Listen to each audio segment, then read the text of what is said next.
En Jalisco publiqué en mi columna de los miércoles titulada Ahí les voy, pues un comentario que titulé Hasta la paciencia tiene límites. Obviamente me refería a Teocaltiche y a aquella declaración de Lemus de que tuviéramos paciencia para el tema de Teocaltiche.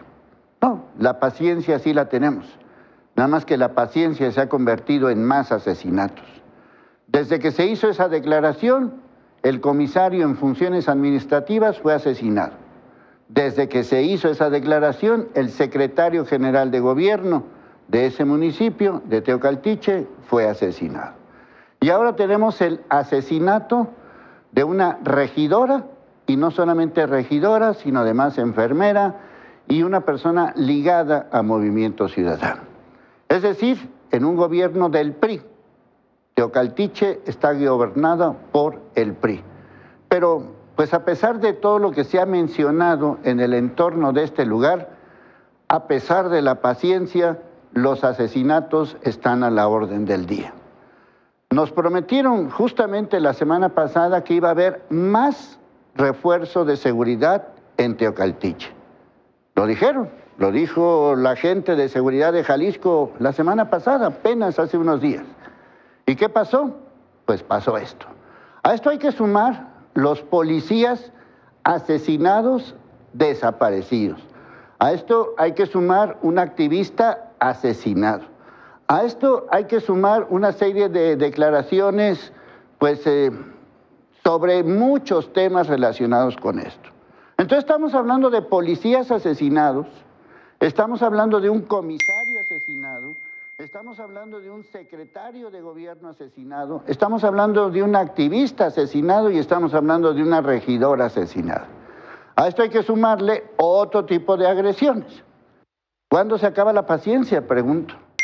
Porque hay un nuevo comisario.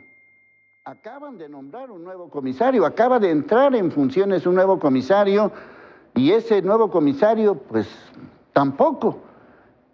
Las fuerzas de seguridad, ya hemos estado en Teocaltiche varias veces, ni las patrullas de la Guardia Nacional, ni las patrullas de la Policía Estatal, ni las patrullas de la Policía Municipal. Inclusive aquí mismo hicimos un recuento de cuántas patrullas pasaban en un minuto y eran un montonal. O sea, el problema no es el patrullaje, el problema es que siguen asesinando gente con toda la impunidad del mundo. Porque si hablamos de resultados de cuántos o quiénes fueron, pues nos vamos a dar cuenta que todavía no hay detenidos. Nadie sabe quién mató al activista, nadie sabe quién mató al secretario general de gobierno, nadie sabe quién mató a esta mujer. Entonces, ¿de qué sirve tanta seguridad? ¿De qué sirve tanta paciencia? ¿De qué sirve tanto discurso? ¿A qué hora Teocaltiche va a tener paz?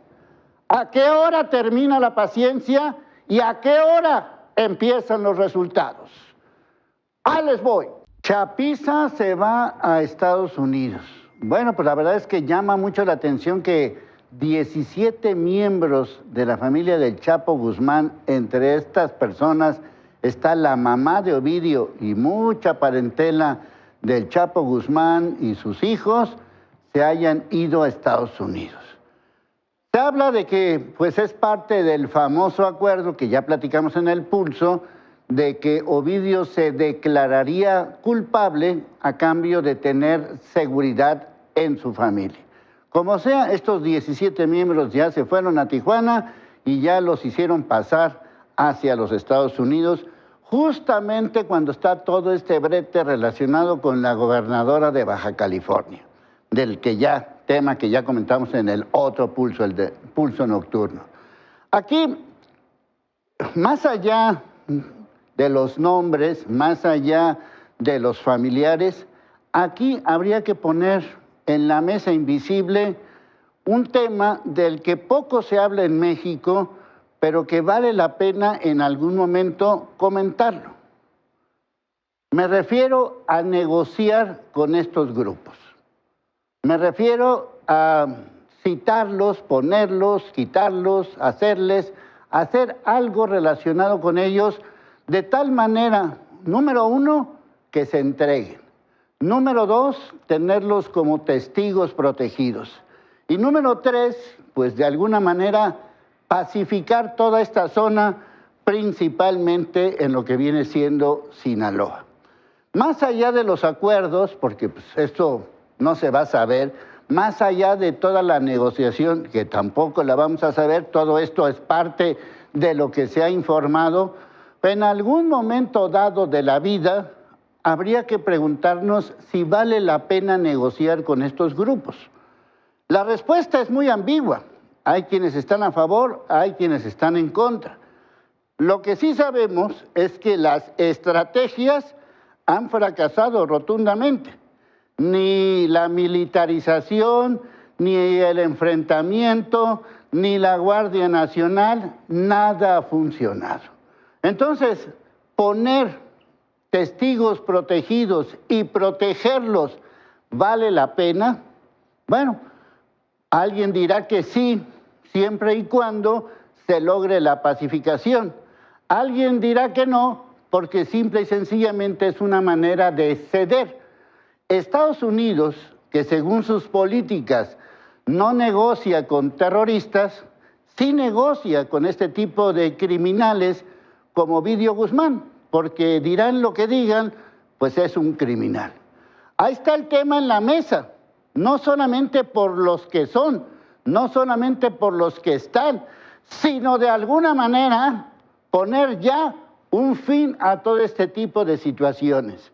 Mientras en otras guerras, como en Ucrania y Rusia, están negociando, mientras en otras guerras, como India y Pakistán, están negociando, mientras en otras guerras, como Israel contra el grupo terrorista Hamás, está negociando, aquí la guerra continúa. Ahí están las matanzas, ahí están los bloqueos, ahí está todo. ¿Vale la pena negociar o no? Está buena la polémica. Éntrale. Ahí les voy. Marina del Pilar se quedó sin visa. Y no solamente sin visa, sino con sus cuentas bancarias en Estados Unidos. Yo no soy especulero, pero aquí vienen todos los datos relacionados con esta gobernadora de Baja California. La semana pasada, aquí mismo en El Pulso, les dije que los gobiernos de Morena eran gobiernos fallidos. Me refería a los gobiernos estatales y aquí está la prueba. Otra vez hablando de los gobiernos de Morena. Imagínense lo que estamos hablando, porque es una gobernadora en funciones. Además, pues sabemos que tiene propiedades en Estados Unidos, en San Diego, que ha tenido una actividad muy activa, muy relacionada con la frontera y con todo ese tipo de situaciones. Y oh, surprise, resulta que esta gobernadora le quitaron su visa. Ella dice, y la vamos a escuchar, que es un asunto administrativo. Un asunto administrativo. A ver, vamos a escuchar qué dice esta gobernadora de Baja California. Momento de transformación. Antes a los jóvenes no se les tomaba en cuenta y hoy los vemos en espacios que, como bien comentas, estamos dejando ya un legado para el turismo de nuestro país. En primer lugar, invitarlos a que vayan a Baja California para hablar del tianguis turístico, que por primera vez ser joven, con el ímpetu, con el liderazgo que tiene Luisa María, pues... Bueno, vamos a ver esta fotografía que ella misma publicó el 8 de mayo, donde justamente está con el cónsul general de Estados Unidos en Tijuana. Y en esta fotografía del 8 de mayo, ella misma dice, reafirmamos nuestro compromiso de fortalecer la cooperación en temas clave como seguridad. Ahí eran felices y contentos. Hoy ya le quitaron su visa. Bueno, pues ahí está el tema. A ver, ¿por qué quitan la visa la gente de Estados Unidos? No, ellos no tienen la obligación de explicarlo. Simplemente, pues te la quito porque si me pega la regalada gana, no. Seguramente ahí hay algo de lo que todavía no tenemos ninguna idea de qué es lo que sucede.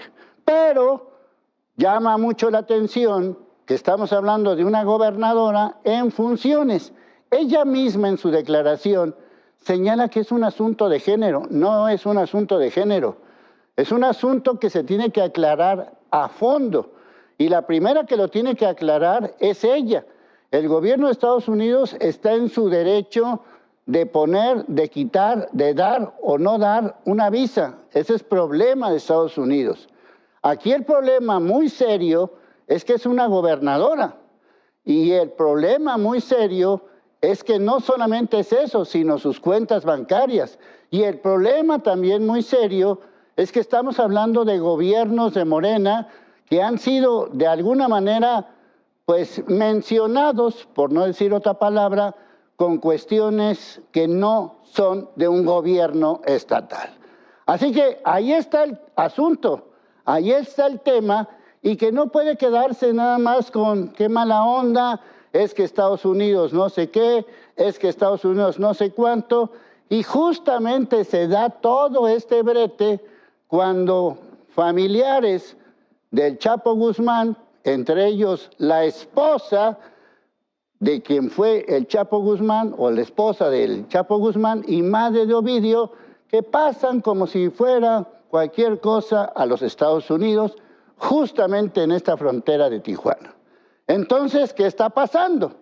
Algo está sucediendo en la relación bilateral entre México y Estados Unidos, porque no es cualquier cosa negarle, quitarle o cancelarle la visa a alguien de esta naturaleza. Así que esto se tiene que ver más allá de todo esto. Si esta gobernadora fuera decente, lo que tendría que hacer justamente es pedir una licencia para que se investigue todo este tema. Pero parece ser que para ella esto no es importante. Vamos a verlo.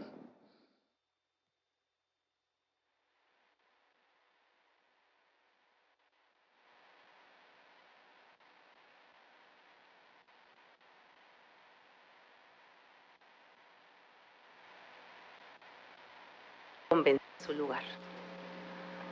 A lo largo de mi trayectoria pública, he mantenido con el gobierno de los Estados Unidos una relación institucional basada en el respeto y en la coordinación. Estoy convencida de que así debe continuar siendo, porque cuando se trata del bienestar de nuestras comunidades, la cooperación es siempre el camino. A quienes han querido utilizar esta situación para dañarme, también les hablo. Jamás le he hecho daño a nadie, ni lo haré, porque hay valores que son pilares en mi vida y que me fueron inculcados desde muy niña en mi casa. Así que no le busquen, no hay nada que esconder, no hay nada que averiguar para dañar mi imagen o la de mi persona. Para ser sincera, estoy sorprendida con esta situación. Pero en otros momentos... Bueno, no solamente ella, sino también el grupo de Morena en Baja California señalan que este es un procedimiento administrativo. Así lo califican ellos, administrativo. Ah, bueno, entonces simple y sencillamente, pues ¿para qué armamos tanto brete? Si es un asunto administrativo, ¿cuál es el problema de quitarle su visa y de cancelarle sus cuentas bancarias en Estados Unidos si es un asunto administrativo? Miren, si fuera un asunto administrativo, aquí tenemos un antecedente ya que no tiene nada que ver con la gobernadora, sino con este grupito de los narcocorridos. También les quitaron su visa. A ese de los Alegres del Barranco también les quitaron su visa. Por eso, lo digo todos los días. Por eso lo dije la semana pasada. Estos gobiernos de Morena resultaron hasta peores que el PRI y el PAN, y eso ya es mucho, mucho que decir, sobre todo en lugares como Baja California, que han sido gobernados por verdaderos desastres nacionales. Ahí está la prueba, ahí está el tema. ¿Por qué le quitaron la visa? ¿Quién sabe? No lo sabemos. Lo que sí sabemos es que esto no es normal. No es normal. No es un procedimiento administrativo y se tiene que aclarar a fondo y no quedarse nada más con una declaración tan ambigua. Algo hay y tenemos que saberlo. Ahí les voy. Hace 40 años, en 1985, salió de la cárcel, torturado, golpeado, 14 años duró en la cárcel. Hace 10 años terminó su periodo presidencial de 5 años. Empezó en el 2010 y terminó en el 2015. No sé si fue un buen presidente, pero sí sé que durante todos estos años se ha mantenido firme con su congruencia. 2025. Este 2025 iba a cumplir 90 años en una semana, el día 20 de mayo. Ya no los cumplió. Murió José Mujica, el presidente más pobre del mundo, así lo llamaron. Pero más allá de todo lo que es una vida donde participó pues con grupos de la delincuencia inclusive, con grupos que tenían que ver con el rompimiento del sistema, que vivió toda clase de atrocidades, que fue varias veces candidato a la presidencia y que por fin lo logró en ese 2010 al 2015. Aquí hay algunas frases y toda esta gente que ven ahí debió haber aprendido de José Mujica. Fíjense esta frase: a los que les gusta la plata, es decir, el dinero, hay que correrlos de la política, son un peligro. Eso dijo José Mujica. Hoy todo el mundo lo alaba. Ay, no, que yo lo conocí. Ay, no, qué buena gente. Ay, no, que no sé qué. Pero nadie aprendió de sus frases. ¿Quieren otra? Es bueno vivir como se piensa. De lo contrario, pensarás como vives. ¿Qué significa eso? Significa que hay que vivir con congruencia, con ideales. Esto mismo, palabras más, palabras menos, lo dijo aquí en Guadalajara. Escúchelo, velo, disfrútalo. El republicanismo viene a afirmar una cosa central. Cuando uno es viejo va aprendiendo. Y este es el fenómeno que tenemos en la República.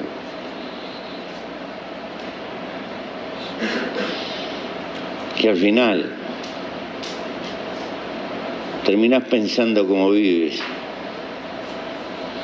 Cuando es al revés, tenés que vivir como pensás. Tener que vivir como piensas. Eso se llama congruencia. Eso se llama ser hombre. Eso se llama ser político. Eso se llama ser una persona que pensó con sus ideales. Honorable. Cuando ves a Noroña, cuando ves a López Obrador, cuando ves a Lenia Batres, cuando ves a toda esta bola de políticos que nos han gobernado por todos estos años, cuando ves a Marina del Pilar, cuando ves a Evelyn Salgado, cuando ves a la izquierda mexicana con sus autos de lujo, con sus viajes en primera clase, con su riqueza por todos lados, ¿dónde carajos les quedó que la izquierda es vivir para el pueblo? Así crecimos nosotros, los que sí creemos en la izquierda, los que sí pensamos por el pueblo, los que sí creemos que se pueden solucionar las cosas, no con el capitalismo que tenemos incongruente. Esos son los políticos que necesitamos en este país. Por eso lo repito, lo digo. El valor de José Mujica, más allá si te caía bien, mal o regular, es la congruencia, es mantenerse firme. Y por eso me voy a quedar con esta frase de José Mujica.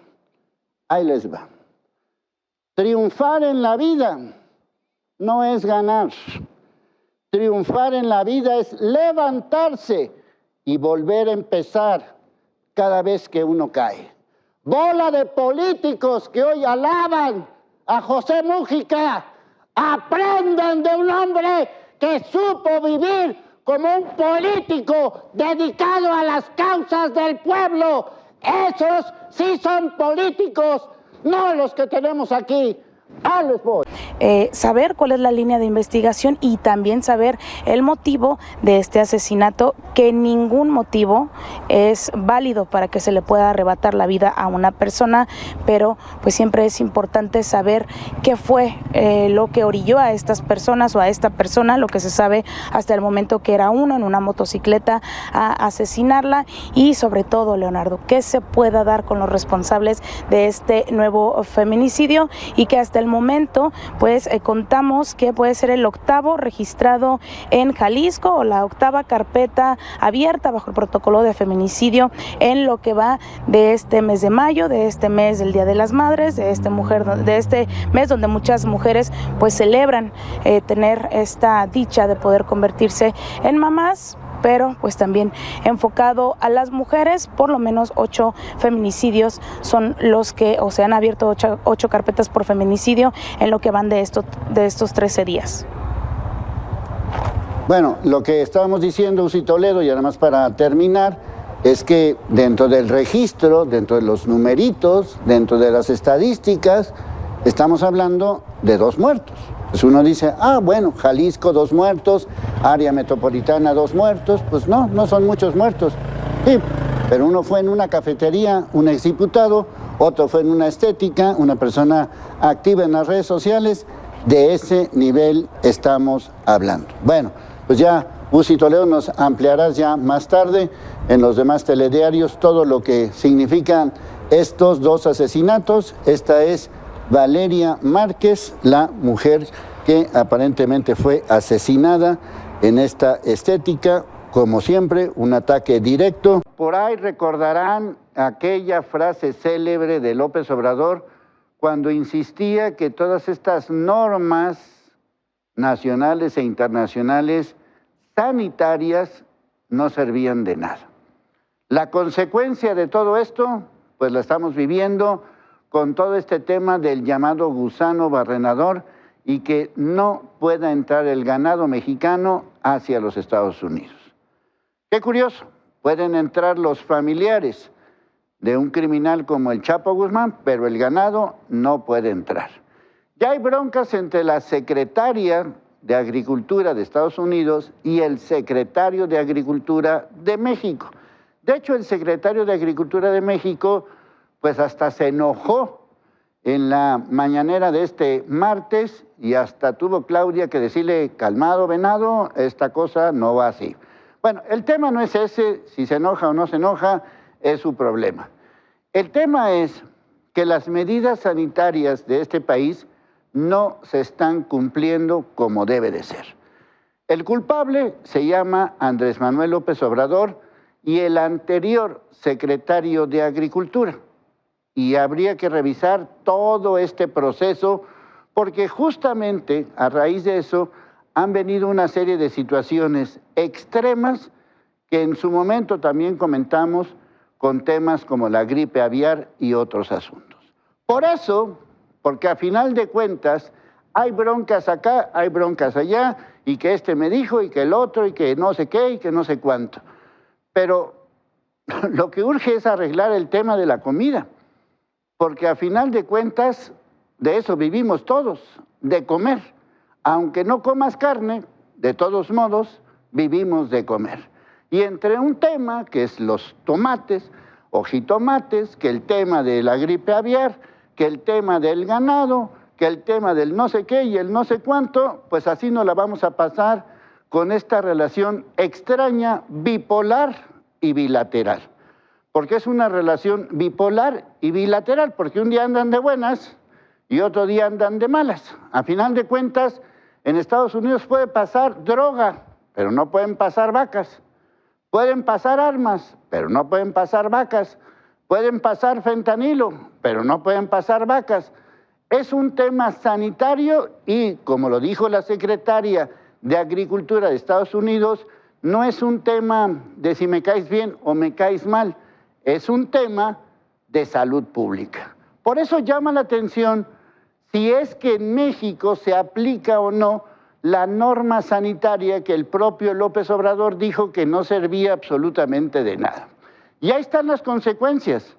Ve tú a saber qué tanta mugre no comamos nosotros aquí y ve tú a saber qué es lo que va a pasar en el entorno de esta relación de comercio de alimentos que tiene detenida no solamente a las vacas, sino a toda una industria. Es decir, cuando ya estamos en un tema, en un escándalo, pasamos a otro tema y pasamos a otro escándalo.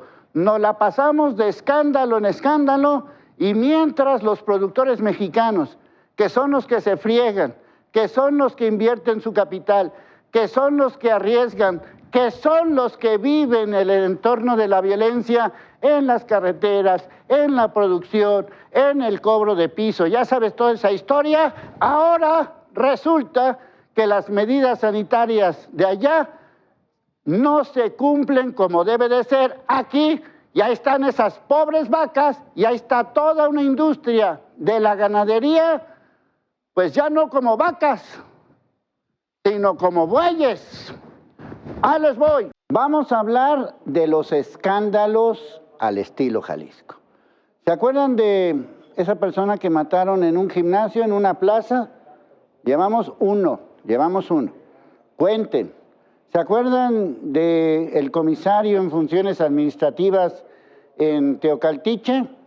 ¿Se acuerdan que lo mataron saliendo de un evento deportivo? ¿Llevamos cuántos? 2. ¿Se acuerdan del secretario general de gobierno de Teocaltiche también, que estaba comiendo en un restaurante de mariscos y lo mataron? Llevamos 3. ¿Se acuerdan de la jefa de enfermeras que en su momento fue candidata a la presidencia municipal de Teocaltiche? ¿Se acuerdan? En un hospitalito, ahí la mataron. Llevamos 4. Ahora súmenle los demás. En una cafetería mataron a otra persona más, a un exdiputado del PRI, que en su momento pues fue muy activo políticamente. ¿Llevamos cuántos? 5. ¿Y qué les parece el 6.? El de la mujer que estaba transmitiendo en su estética, pues, y la mataron, ahí en vivo. Estamos hablando de 6 casos, 6 casos. ¿Por qué son un escándalo? Pues por todo lo que significa, por todo lo que sucede en el entorno de la violencia. Pero fíjense bien en esto que les voy a presentar. Estas son las cifras oficiales que se le reportan al gobierno federal. Las fiscalías estatales reportan los homicidios dolosos. Este es el reporte del 13 de mayo, es decir, de ayer. Estamos hablando que si lo vemos así en este mapa, pues Jalisco, 4 homicidios dolosos. ¿Cuál es el problema? Pues hay muchos estados como Baja California, Guanajuato, Sinaloa, que tienen más homicidios. Jalisco no tiene ningún problema. 4 homicidios en un solo día. ¿Es para escandalizarse? ¿Cómo nos vamos a escandalizar en una ciudad tan grande de tantos millones? 4 homicidios, pues no es nada. Pero ¿qué pasa cuando esos 4 homicidios se convierten en un exdiputado y se convierten en una mujer que estaba transmitiendo en vivo? Entonces ya no son 4, ya no son 2, ya no son 6. Estamos hablando de auténticos escándalos. No es que un muerto valga más que otro muerto. No es que un homicidio sea más importante que otro homicidio. Pero estamos hablando de escándalos totales. Y estamos hablando de la vida cotidiana. Un vil gimnasio, una vil cafetería, un vil restaurante de mariscos. De eso estamos hablando. De un salón de belleza, de una estética. La parte fundamental de todo esto es que hay un detenido que supuestamente tiene que ver con lo que sucedió en Teocaltiche. Pero más allá de eso, más allá de los numeritos, ¿en qué momento vamos a dejar de poner a Jalisco con un sinónimo que se llama escándalo? Escándalo, escándalo. Si no es por una cosa, es por otra cosa. Si no es por Teocaltiche, es por Teuchitlán. Si no es por Teuchitlán, es por Zapopan. Si no es por Guadalajara, si no es por todo. No es gobernar con numeritos, porque al final de cuentas es un feminicidio el de Valeria Márquez. Un feminicidio. Bueno, pues es un feminicidio, no es tanto. Sí es tanto cuando tomamos en cuenta todo el entorno de esta mujer. Cuando vemos que estaba transmitiendo en vivo y que la matan. Cuando vemos que no hay un solo detenido. Cuando vemos que los operativos de seguridad de la Guardia Nacional, de la Policía Estatal y no sé cuánta mugre no sirve. Pero no se te ocurra vender tamales, porque ahí sí llega la fuerza de seguridad. Que no se te ocurra ir a altas velocidades, porque ahí sí te llega toda la fuerza policíaca. Ese es el tema. El tema es que Jalisco se está convirtiendo en el escándalo nacional, en el escándalo internacional. Busquen Jalisco en las redes sociales y es Teuchitlán, es Teocaltiche, es Valeria, es el diputado, es esto, es lo otro. Esa es la realidad de Jalisco. ¿Y en qué momento nos convertimos en lo que somos aquí en Jalisco? En un momento donde la violencia no son 4 homicidios, son los homicidios. Es la violencia con la que se vive aquí en Jalisco. Ahí les voy.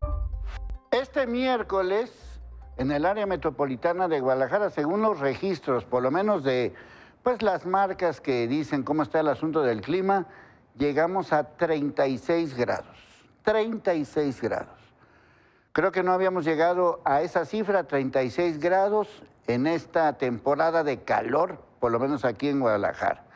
En otros lugares del país están esperando más, 45 grados inclusive. Volvemos al tema de los golpes de calor. Ahora sí que, como yo digo, estamos fritos, mis queridos pollos. El problema es que no hay una cultura, como ocurre en muchos lugares del país y del mundo, una cultura que se llama la cultura del clima, es decir, vamos a adaptarnos, vamos a adaptar la vida cotidiana a lo que está sucediendo. Y la vida cotidiana en Guadalajara no está hecha para tener este tipo de calores. Son constantes. Hemos llegado a tener más calor que Hermosillo, que Mexicali, que Monterrey, que Torreón y otras ciudades que se caracterizan por sí tener una cultura del clima. ¿Y acaso alguien se preocupa de ese tema? No, a nadie le importa. ¿Por qué? Porque lo que se está haciendo en Guadalajara está mal desde hace muchos años. En lugar de estar construyendo una ciudad para adaptarse al calor, estamos haciendo una ciudad para que haya más calor. Todos estos edificios, que son un gran negocio, lo que provocan es justamente que haya menos áreas verdes, más habitantes, menos áreas verdes. Esa combinación no nos da.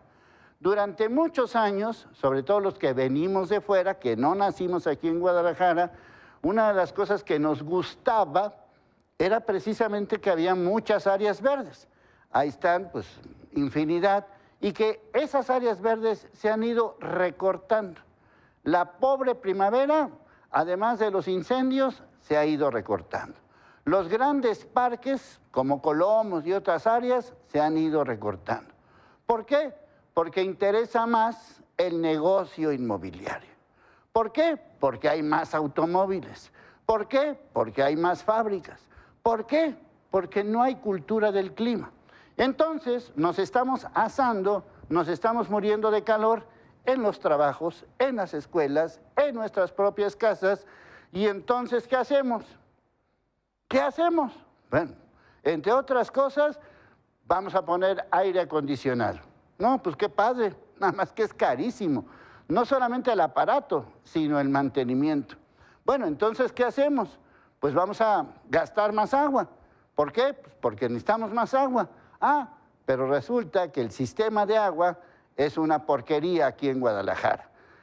Y eso que quieren un aumento en las tarifas. Entonces resulta que no existe una infraestructura justamente para soportar estos calores. La culpa la tiene la urbanización, sí, pero también estos afanes de grandeza y estos afanes de negociación inmobiliaria que han provocado justamente que nos estemos muriendo de calor. Claro, otros dirán en otras ciudades, ah, qué exagerados son.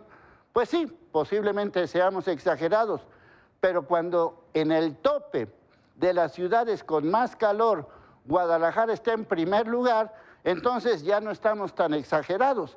Algo está sucediendo que no estamos haciendo nada bien. ¿Dónde está la implementación de medidas ambientales y no sé qué? No existen. Ya están las consecuencias. Todos muriéndonos de calor, sin agua, sin infraestructura, sin cultura. Ya estamos fritos, mis queridos pollos. Ahí les voy. Híjole, a veces me gustaría poder decir lo que verdaderamente pienso. Porque, a ver, sí se merece, pues no sé, una letanía de groserías esto que pasó. O sea, es como, no solamente para mentarles la madre, sino para hacer más de todo esto. Esta imagen de la señora Fidelia allá en Oaxaca, que se la tuvieron que llevar en camilla para que entiendan los VIPs que estoy diciendo, de una sucursal bancaria, poder revisar si existía o no existía la señora. Porque les falló el sistema. Al Superbanco Internacional le falló el sistema. Y ahí están, llevándose a la pobre señora para ver si era la señora. Y todavía dicen, no, pues si no se parece. No, pues no se parece. La señora tiene 96 años. Obviamente ha cambiado a lo largo de la historia. El problema es que la señora tenía un apoderado legal, pero el banco no lo acepta porque los no sé qué biométricos de no sé qué más, no sé qué más, no sé qué, fallaron, falló el sistema. Y la pobre señora 6 meses esperando a cobrar su pensión del ISSSTE. Aquí también merece una mención especial, y cuando digo mención especial me refiero a una grosería, la gente del ISSSTE. El encargado del ISSSTE. A ver, señor Martí Batres, haga algo por esta señora. Sirva de algo en el mundo, ya que no ha hecho nada en la vida. Por lo menos en este caso, sirva de algo. Que sirva de algo derechos humanos, que sirva de algo la Conducef, que sirva de algo para no estar viendo estas escenas. ¿No se merece que les mentemos la madre todos? Pues sí, eso espero que lo hagan. Y ahora San Luis Potosí. ¿Ya vieron todo lo que pasó en ese asilo? ¿Ya vieron cómo maltratan a nuestros viejos? Sí, yo soy un viejo, ya lo sé. Algún día estaré ahí. Imagínate nada más eso. Son escenas grotescas. Son escenas espantosas. Ya hasta después de quién sabe cuánto, ya la autoridad, vamos a cancelar ese asilo. O sea, tenemos que reportarlo, tenemos que documentarlo, tenemos que meter 1 millón de videos para que la gente se dé cuenta, la autoridad se dé cuenta. ¿Y dónde están los familiares de todos esos viejos? ¿Dónde está la autoridad correspondiente? ¿Dónde está que haya tantita... Híjole, ojalá pueda decir lo que pienso. En serio, ¿esto cómo se califica? ¿Esto cómo se dice? Para que de alguna manera no ofenda a ciertas personas. ¿En serio? O sea, ¿qué vamos a hacer, carajo? Con este tipo de historias. ¿Nos vamos a quedar con la indignación? No. Debe de haber una acción clara y concreta. Por lo pronto en ese banco tienen que responder porque es un silencio total. Y esto de San Luis no se puede quedar nada más con, pues vamos a cerrar el asilo. No, no, No es posible que tengamos estas escenas de violencia en nuestro país. ¿Dónde estamos como sociedad? ¿Dónde estamos? Ahí, violentando a la gente. Esto sí tiene nombre, pero no lo puedo decir. Ahí les voy. El tema de Valeria Márquez nos tiene que hacer reflexionar sobre varios temas. Pero principalmente, con todo esto que ha estado pasando, señalar que el problema es la violencia en general. Una violencia, sobre todo, en el entorno de las mujeres. El caso de Valeria es también el caso de muchas otras mujeres que de alguna manera son acosadas, revictimizadas, culpabilizadas, que parece que forman parte de una especie como de señal de decir, ya ves, te lo dije. Y ese ya ves, te lo dije, lo tenemos que erradicar de nuestro vocabulario. Nadie es culpable de que lo asesinen. Nadie es culpable de la violencia que tenemos en nuestro entorno. No es, como lo dijo Frangé, un caso aislado. Es un caso muy grave. No solamente porque se haya transmitido en vivo, no solamente porque hay muchas dudas alrededor de toda esta circunstancia, las famosas amigas, la relación con quién sabe quién, y etcétera, etcétera. Buscamos siempre un poco como culpar a alguien, que ese culpable sea el responsable de todo, cuando el responsable es la violencia en la que estamos viviendo. Lo más fácil es señalarla, lo más fácil es ponerla, lo más fácil es insultarla, lo más fácil es nulificarla. Algo sucede en nuestro entorno social que con toda la sangre fría, con toda premeditación, alevosía y ventaja, alguien llega haciendo pues una especie de teatro, una especie de trampa, una especie de entrega, ve tú a saber, ponle el título que quieras, con tal de matar a una persona. Volvemos a las preguntas originales. ¿Y la vigilancia? Porque estamos hablando de un centro comercial, no estamos hablando de un lugar escondido, en un paraje oscuro, no estamos hablando de un lugar de esos extraños donde ocurren cierto tipo de cosas, tampoco fue a horas inapropiadas, entre comillas, no, estamos hablando de un local comercial, donde alguien puede entrar a esta estética, disparar, irse y no pasa absolutamente nada. ¿Dónde están las cámaras de seguridad? ¿Que no hay cámaras que revisen cómo están las circunstancias? ¿Qué pasó después de todo este escenario grotesco de terror? ¿Qué pasó con todo lo que está sucediendo? Bueno, pues ya llevamos varios días hablando del caso de Valeria y lo único que podemos exigir es justicia para Valeria. Pero ya va siendo hora, creo, que tanto las autoridades de Jalisco se pongan las pilas y solucionen este caso que, como todos los casos de los escándalos de Jalisco que ya comenté en el otro pulso, pues forman parte de la marca Jalisco que está en todos lados. No es una cuestión de buscar las causas, de buscar a los culpables. Es un asunto de justicia. Y esa justicia no le ha llegado a Valeria. Ahí les voy. ¿Se acuerdan de López Obrador cuando declaró y oficializó que se había terminado el huachicol? Bueno, pues en plena tierra de López Obrador, es decir, en Tabasco, agarraron un montonal de gasolina clandestina. Dicho más claramente, de huachicol. Estamos hablando de algo verdaderamente grave. Miren, nada más para que se den una idea, hay más litros de huachicol en esto que encontraron en Tabasco que en Dos Bocas, para que nos entendamos, que no ha servido para un demonio. Y en León también encontraron una gasolinera clandestina. Así que oficialmente no hay huachicol. Todo lo que van a ver a continuación no es verdad. Todo esto que están viendo no existe. Esto es en Hungría o en Francia o en Bangladesh, quién sabe en qué país sea. Le dicen Tabasco, pero no es Tabasco, no es Tabasco.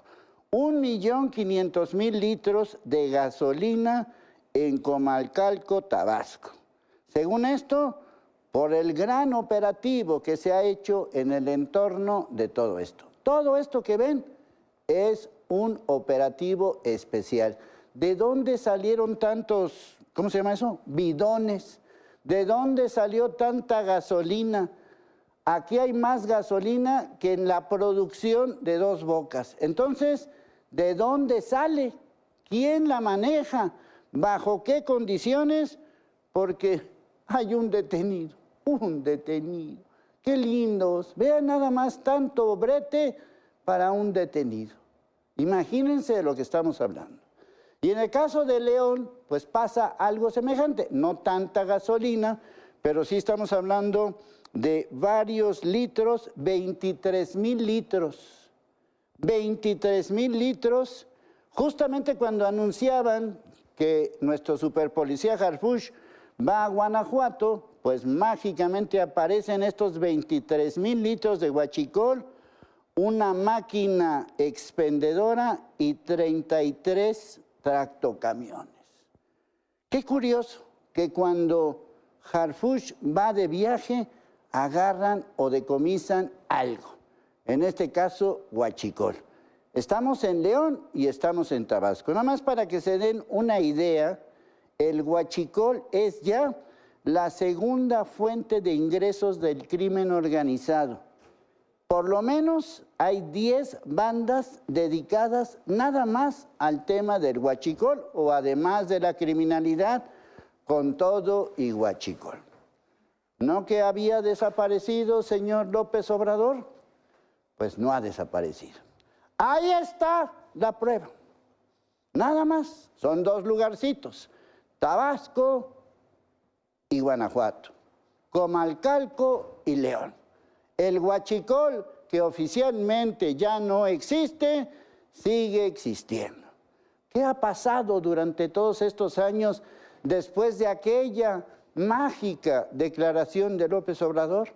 ¿Se acuerdan de aquel 2019 cuando se armó tal alaraca por el huachicol? Ahí está la prueba. Obviamente para lograr estos miles y miles de litros o millones de litros, se requiere de una organización muy grande, donde seguramente hay muchos cómplices, donde también debe estar organizado el gobierno o los gobiernos y el crimen organizado haciendo a su antojo. Imagínense, esto es lo que se decomisa. Felicidades. ¡Ay, babo! No, imagínense lo que pasa en todo el país con el tema del huachicol. Y nosotros, los consumidores, somos los que pagamos más por la maldita gasolina. Sí, pagamos más por la maldita gasolina. Eso del huachicol también es un gasolinazo institucional porque nosotros pagamos por ese huachicol. Ahí está la prueba. Otra vez, una promesa incumplida. Otra vez un...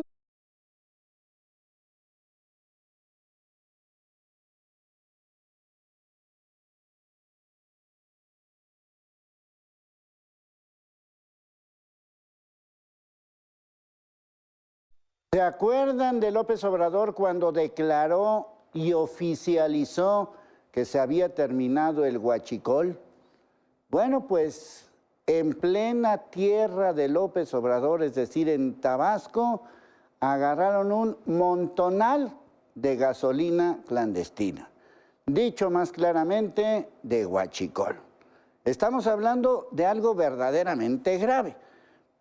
Miren, nada más para que se den una idea, hay más litros de huachicol en esto que encontraron en Tabasco que en Dos Bocas, para que nos entendamos, que no ha servido para un demonio. Y en León también encontraron una gasolinera clandestina. Así que oficialmente no hay huachicol. Todo lo que van a ver a continuación no es verdad. Todo esto que están viendo no existe. Esto es en Hungría o en Francia o en Bangladesh, quién sabe en qué país sea. Le dicen Tabasco, pero no es Tabasco. No es Tabasco. 1.500.000 litros de gasolina en Comalcalco, Tabasco. Según esto, por el gran operativo que se ha hecho en el entorno de todo esto. Todo esto que ven es un operativo especial. ¿De dónde salieron tantos, cómo se llama eso? Bidones. ¿De dónde salió tanta gasolina?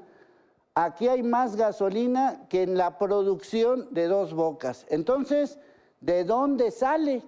¿Quién la maneja? ¿Bajo qué condiciones? Porque hay un detenido. Qué lindos. Vean nada más tanto brete para un detenido. Imagínense de lo que estamos hablando. Y en el caso de León, pues pasa algo semejante. No tanta gasolina, pero sí estamos hablando de varios litros, 23,000 litros.